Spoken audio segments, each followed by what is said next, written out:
For the News and Observer, I'm Dawn Vaughan, Capitol Bureau Chief and host of Under the Dome. You're listening to our latest episode for the week of August 12th, 2024.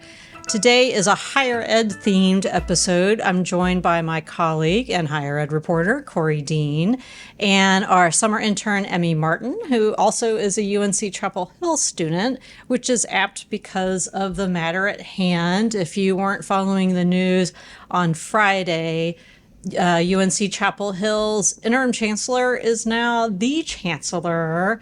We're recording this on Friday after the announcement. We already know a lot about this. So, Korie, why don't you catch people up on how the decision was made on Friday to pick Roberts? Yeah, so to go back even further, listeners may be familiar that former Chancellor Kevin Guskiewicz left the university in January. He is now the president of Michigan State.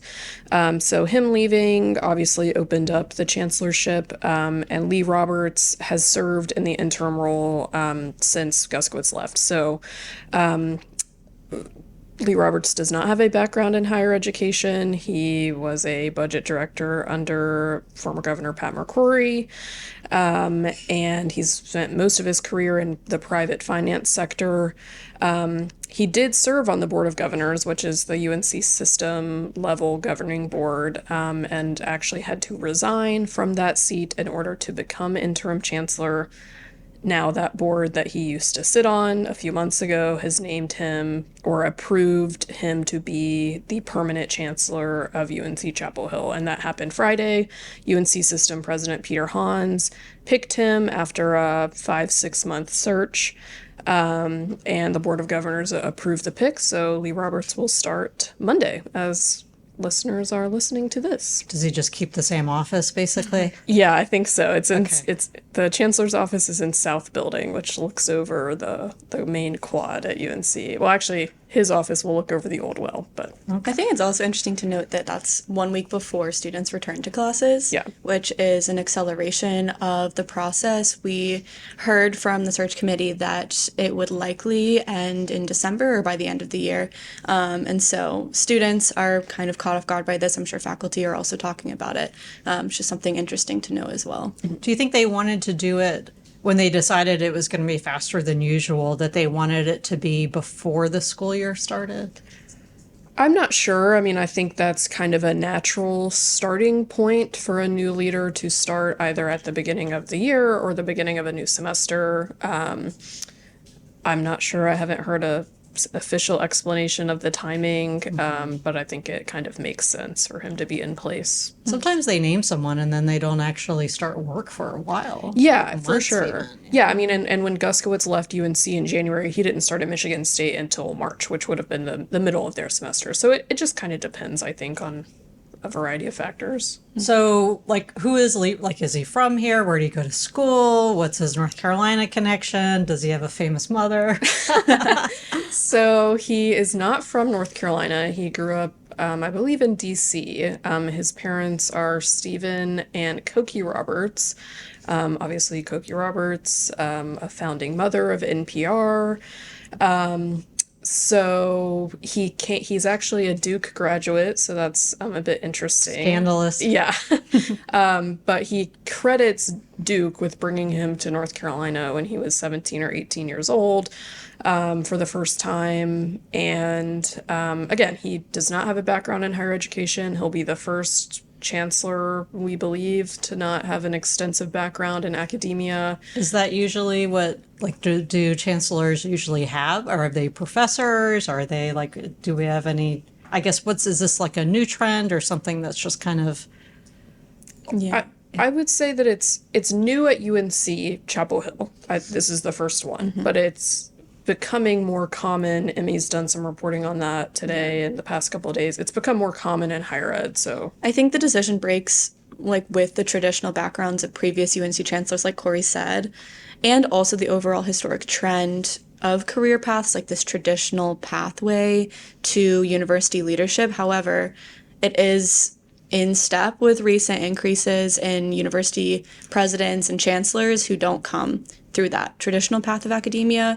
I was talking with Tressie McMillan Cottom, who is a assistant professor at UNC, a sociologist. She's also a columnist at the New York Times this morning, because she did research in 2018 that found that 40.5% of university presidents had never held a tenured or tenure track eligible position in academia. And so she was talking about how the university system and just universities in general are starting to become, you know, kind of like these corporations, these businesses. And so people who are selecting these leaders perhaps are looking outside of academia. They're looking at folks like Lee Roberts with background in finance or business, because it's about the management and less of, you know, the academic side of things. Yeah. Fundraising too, I would say. Fundraising's huge. That came up during a search committee meeting. You know, UNC's most recent capital campaign, I believe, raised over, I think it was $5 billion was the total. The expectation is that the next one will, you know, the goal will be even more.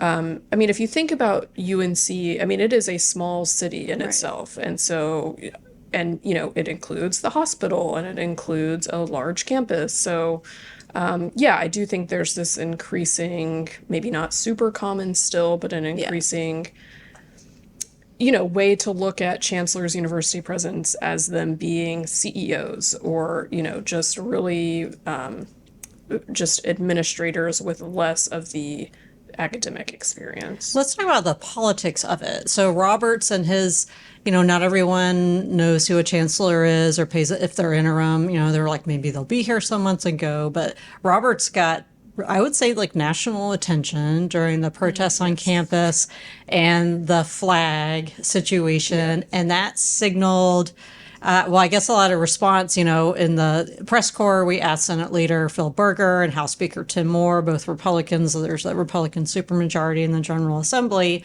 and they have a hand in somewhat determining how things are run at universities. And I believe Berger talked about being proud of Roberts. And do you think that, I guess, the political influence side of things was, you know, already kind of checked off as far as support for Roberts if the, you know, the university system decided to put him in? Yeah, so Moore and Berger, no state legislators had a direct hand in the search, but they appoint members of the Board of Trustees and the Board of Governors, both of which had roles in the search of either narrowing down the field or picking Hans's selection of Roberts.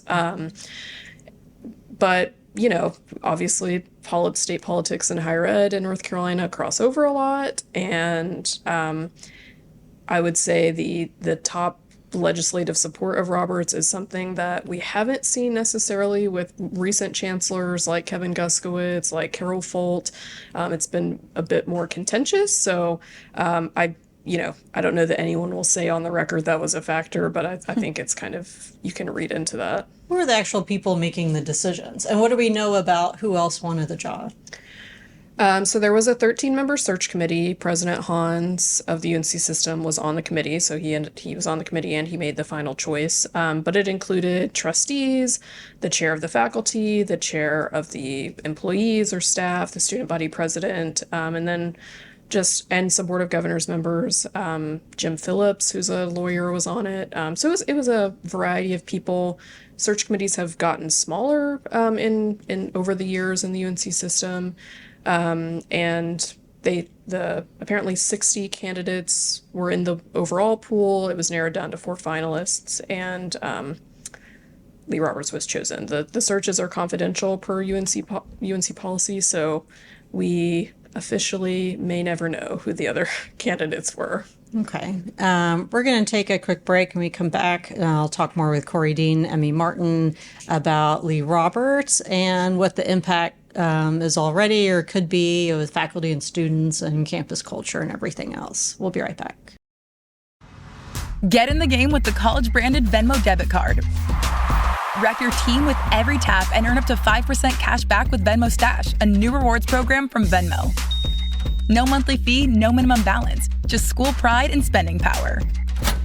Get in the game and sign up for the Venmo debit card at venmo.com/collegecard. The Venmo MasterCard is issued by the Bancorp Bank N.A. Select schools available. Venmo stash terms and exclusions apply at venmo.me/stash terms. Max $100 cash back per month. Not sure how to tackle your taxes? Are you sweating the small print? You may be experiencing FOMO, the fear of messing up. The answer? Using TurboTax on Intuit Credit Karma. They help you get your biggest refund, and then we help you do more with it. With a personalized plan designed to help you hit your money goals. It's time to take your taxes to the max. Start filing today in the Credit Karma app. You're listening to Under the Dome. I'm Capitol Bureau Chief Dawn Vaughan, here with Korie Dean and Emmy Martin. This is a higher ed themed episode. We're talking about Lee Roberts, the interim chancellor, who is now the chancellor of UNC-Chapel Hill. Let's talk about how this is going to impact faculty and students. Korie, let's start with faculty and what's at play here with recruitment, retention, what we've already seen from how Roberts manages faculty, and what could change or not, really. Yeah. So this actually came up during the announcement Friday morning. President Hans talked about attracting talent to the university and that he believes Lee Roberts can help make that happen. So I think that'll be interesting to see how it plays out. I will say, just across campus, not just with faculty, but with students and others, there was some apprehension, I think is putting it lightly, that Lee Roberts would be the pick, particularly after the protests this spring. I mean, I think that was just a really contentious issue in general, and Lee Roberts handled it quite differently than some other university chancellors, presidents around the country. And so, I think I talked to the faculty chair, Beth Morocco, and she talked about he's probably going to have to rebuild some trust among faculty. And that's not just from the protests this spring. That's from, in recent years, faculty have felt that they have kind of been disregarded when, big university decisions are being made. And so, I think he's going to have to rebuild trust. But Beth says that Lee Roberts is pretty accessible and that, she meets with him pretty regularly in her role as faculty chair, but he likes to say that his door is open. And when he became interim, he acknowledged that he does not have higher ed experience and said that he would not tell faculty how to do their jobs, that he was there to, help the university run and not to micromanage them. So that sounds like something faculty would probably liked hearing. Yeah. Yeah. So it'll be interesting. Okay. Emmy, you're also a student at UNC-Chapel, including when Roberts has been in place. Tell us about how students reacted this past spring semester with him, and how you think maybe things can change with the culture on campus now with him staying. Yeah, so Korie mentioned the protests this spring. That was over the war in Gaza that's still ongoing, and it's been a pretty contentious issue on campuses just across the nation. But at UNC at the end of April, actually on the last day of class, things really escalated. There were arrests. There was conflict between protesters and police. And in the mid-afternoon, Lee Roberts actually walked out onto the quad, which is the main area of UNC's campus where a lot of the protests and the encampment actually took place. And he walked out with several police officers, to basically interact with or engage with the people who were protesting for Palestine and against Israel, who had broken through barriers on the quad, on the grassy area, and put up a Palestinian flag, taking down the American flag, which was, on the main flagpole in the center of campus. And police sprayed students with pepper spray and pulled protesters' hair. It was very intense, and for a lot of students, gruesome and traumatic. A lot of folks will tell you that if you talk to them. And so that moment went viral. People saw, I'm sure, the students supporting Israel who held up the flag, the American flag, from getting on the ground. And those students are pro Lee Roberts. They were, shaking his hand on the quad and patting him on the back and saying thank you, chanting USA. And then there's, of course, the students who were protesting for Palestine. They see Lee Roberts as someone who doesn't represent their views. Lee Roberts has been really criticized by activists for not supporting students who are Muslim, while he would support students who are Jewish. And that's kind of this contention that's been on campus. Do you think we'll see that going into fall semester? I can imagine it's only going to get worse. Right. Or whatever the next thing is. He has a lot. I mean, he's not walking into a easy first few weeks on the job. I mean, there are likely going to be protests over the war, maybe potentially about Lee Roberts himself. I mean, he also, in the next few weeks, has to decide what UNC will do with its DEI office. The deadline on that is September 1st.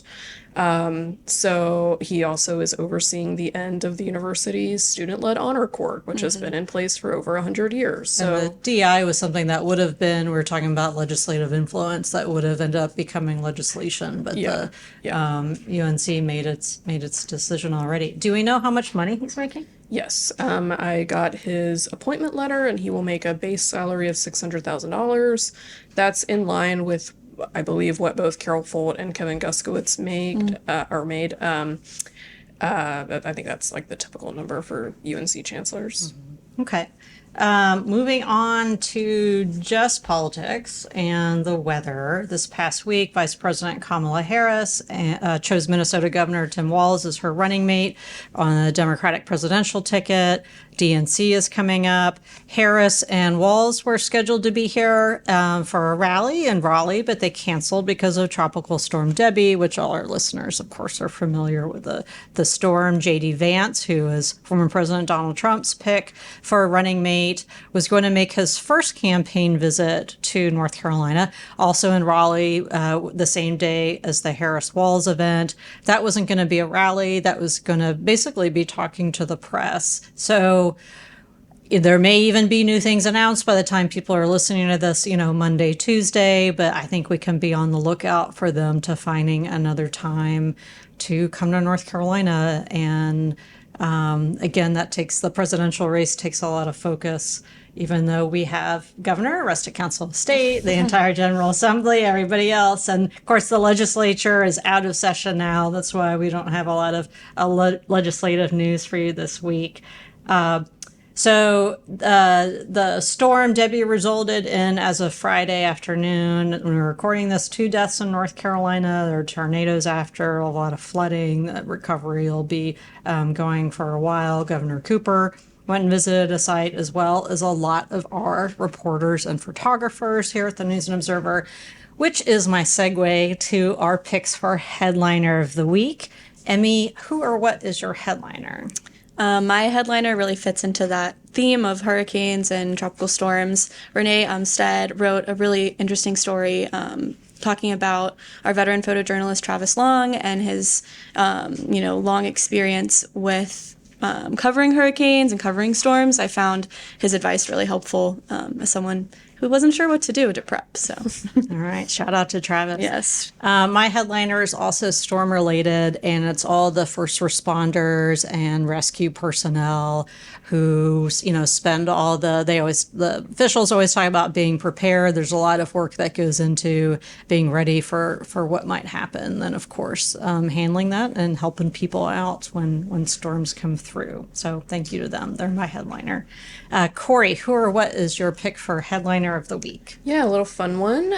Mine is the Olympics, which are wrapping up this weekend. I feel like this has been the best Olympics since London 2012. I don't know why. It's just I've been very invested and have watched a lot of the activities. So I'm excited to see what happens in the last couple of days. So, including men's basketball, which will be... I actually haven't watched that, but I feel like the Olympics are a time to watch sports that I don't otherwise watch, like rugby or beach volleyball. Right, but it's also a time when all the players come together on the same team. Yeah. And that's pretty cool to watch, especially when Coach K coached it. I know as a UNC grad. Well, Dean Smith coached the Olympic team once or twice, I think. So. Oh, okay. Yeah. So, all right. I wonder what Lee Roberts thinks about Coach K. I don't know. Versus all right. For the News and Observer, I'm Dawn Vaughan. For Emmy Martin and Korie Dean, thanks for listening, and we'll talk to you next time. For more from our politics team, subscribe to the News and Observer at newsobserver.com/subscribe. Follow us on Twitter at Under the Dome and NC Insider, and sign up for our weekly political newsletter, also called Under the Dome, at newsobserver.com/newsletters. Thanks for listening.